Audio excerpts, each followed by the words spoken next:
तो WhatsApp guys, कैसे हैं आप लोग। और आप सबका फिर से स्वागत है नई वीडियो में। इस पार्ट में हम पढ़ेंगे 5.2 यानी कि चैप्टर 5.2 मल्टीप्लिकेशन। और इसमें हमें क्वेश्चन नंबर का बनाना है 2 यानी कि 2। Find the product of the following. यानी कि देखिए, find the product of the following. ठीक है, तो इसको बस इसमें क्या करना है, हमें फाइंड यानी कि प्रोडक्ट, इसका क्या है, प्रोडक्ट निकालना है हमें। ठीक है, तो आप बताइए प्रोडक्ट का मतलब होता क्या है। यानी कि देखिए, हम प्रोडक्ट इसमें मतलब जोड़ में या घटाव या कोई भी कुछ भी हो, जोड़ घटाव गुणा हो या भाग हो, ठीक है, तो उसमें प्रोडक्ट हम किसको बोलेंगे। प्रोडक्ट देखिए, जो आंसर आता है, मतलब देखिए, हम मान लीजिए यहाँ पे 4 और गुणे 2, ठीक है, 4 दूनी 8, ठीक है, 8 ये हमारा प्रोडक्ट है। ठीक है, ठीक है, ये प्रोडक्ट है हमारा। ठीक है, अब देखिए एक और एग्जांपल हम लेते हैं। 8 गुणे 2 बराबर 8 दूनी 16। ठीक है, यही हमारा प्रोडक्ट है। ठीक है, आंसर को ही हम बोलते हैं प्रोडक्ट। तो आप, आई होप कि क्वेश्चन आपको ये समझ में आ गया होगा। ठीक है, तो चलिए अब क्वेश्चन की तरफ बढ़ते हैं, क्वेश्चन को बनाते हैं। अब देखिए, 3 5 15, 15 का 5 हाथ में आया 1। अब देखिए, जीरो में किसी भी संख्या से हम गुणा करते हैं तो आंसर हमारा क्या आता है, 1, यानी कि नहीं आता है। ठीक है, 1 नहीं आता है। तो देखिए, कुछ भी नहीं आएगा। जीरो में हम कितना से भी, देखिए हम यहाँ पे मान लीजिए हम 7 से गुणा करते हैं। ठीक है, 7 से हम कितना भी हम बड़ा कर दे 7 को, अनलिमिटेड नंबर से ले ले और जीरो से हम गुणा कर दे तो आंसर क्या आएगा, 0। ठीक है, तो चलिए अब आते हैं यहाँ पे 5 दिया 15। ठीक है, तो हाथ में है 1, तो अब जीरो में 5 से गुणा करते तो आता है 0, लेकिन अब यहाँ पे है 1 है, तो अब इसका क्या करेंगे, हम वो जीरो में 1 को जोड़ देंगे, यानी कि 0 है प्लस 1 बराबर 1। ठीक है, हमारा 1 आ जाएगा, तो यहाँ पे क्या हो जाएगा, 1 आ जाएगा। ठीक है, क्योंकि जीरो में हम एक से एक में गुणा मतलब प्लस करते हैं यानी कि जोड़ते हैं, तो हमारा कितना आ जाएगा, 1 आ जाएगा आंसर। अब देखिए, 5 दूनी 10, 10 का जीरो हाथ में आया, फिर से 1। ठीक है, 5 दिया 15, 15 का 5। अब देखिए, 15 का 5 कहाँ पे होगा, यहाँ पे, लेकिन 15 का 5 यहाँ पे नहीं होगा। क्यों, क्योंकि यहाँ पे एक हमारे पास संख्या है और वो मिल जाएगा तो हो जाएगा 16, 16 का 16 यहाँ पे हो जाएगा। अब आते हैं नेक्स्ट, यानी कि ये 2 नंबर पे।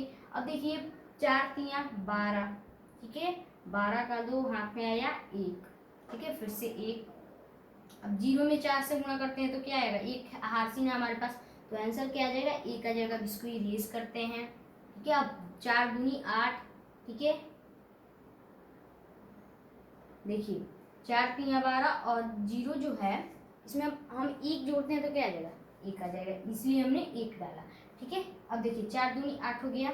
अब यहाँ पे तो कोई हमारे पास हासिल नहीं, अब 4 तिया 12, 12 हो जाएगा यहाँ पे। ठीक है, 12 हमारे पास हो गया। ठीक है, अब आते हैं यहाँ पे, तो 2 तिया 6। देखिए, हम कभी भी गुणा बनाएंगे तो 3 अंक का हो या 4 अंक का, एक संख्या का गैप छोड़ते जाएंगे। ठीक है, पहले हमने ये पूरा लिखा, उसके बाद देखिए एक संख्या को छोड़ के हमने यहाँ से लिखा, और फिर तीसरा में हमने फिर एक संख्या छोड़ के इधर से लिखा। अब देखिए, 2 में 0 से 0 और 2 दूनी 4 और 3 दूनी 6। अब इसको क्या करेंगे, हम जोड़ लेंगे। अब 5 एक 5 और 2 एक 3 और 6 और 1 7, क्योंकि 0 तो नहीं जोड़ सकते। 8 और 6 14 का 4 हाथ में आया 1। ठीक है, 3 और 4 और 4 2 और 1 7, और ये 1 क्या हो जाएगा, 8 हो जाएगा।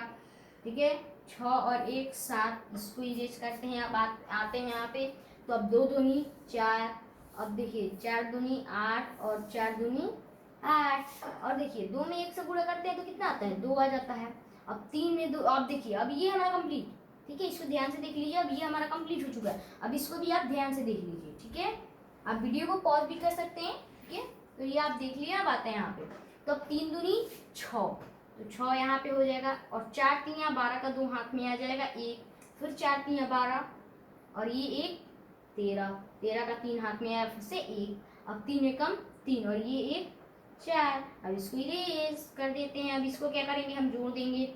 अब देखिए 4 एकम 4, और 8 और 6 कितना हो जाएगा, 14 हो जाएगा। 14 का 4 हाथ में आ जाएगा 1, अब 8 और 2 10, और ये 1 11, 11 का 1 हाथ में आया, फिर से 1, और जो यहाँ पे लिखा हुआ है, और 3 और 2 5, और ये 1 कितना हो जाएगा, 6 हो जाएगा।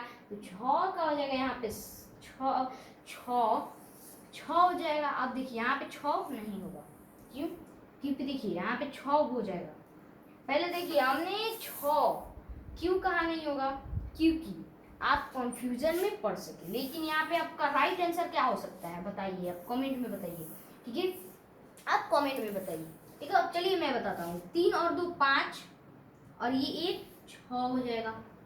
अब 4 एकम, इसको इरेज कर देते हैं, ठीक है, क्योंकि आप कंफ्यूजन में भी पड़ सकते हैं। अब यहाँ पे 4 के ऊपर कोई संख्या नहीं है, तो 4 एकम 4, यही आपका आंसर ही आपका प्रोडक्ट कहलाता है, ठीक है। आपका आंसर ही है प्रोडक्ट, ये आंसर ही आपका प्रोडक्ट होता है, ठीक है, ये आंसर आपका प्रोडक्ट होता है, ठीक है। आप ये याद रखिएगा, आंसर को ही हम प्रोडक्ट बोलते हैं, ठीक है। तो आई होप कि ये क्वेश्चंस आपको समझ में आ गए होंगे। तो वीडियो को करते हैं पे खत्म, मिलता है नेक्स्ट वीडियो में, तब तक लिए जय हिंद जय।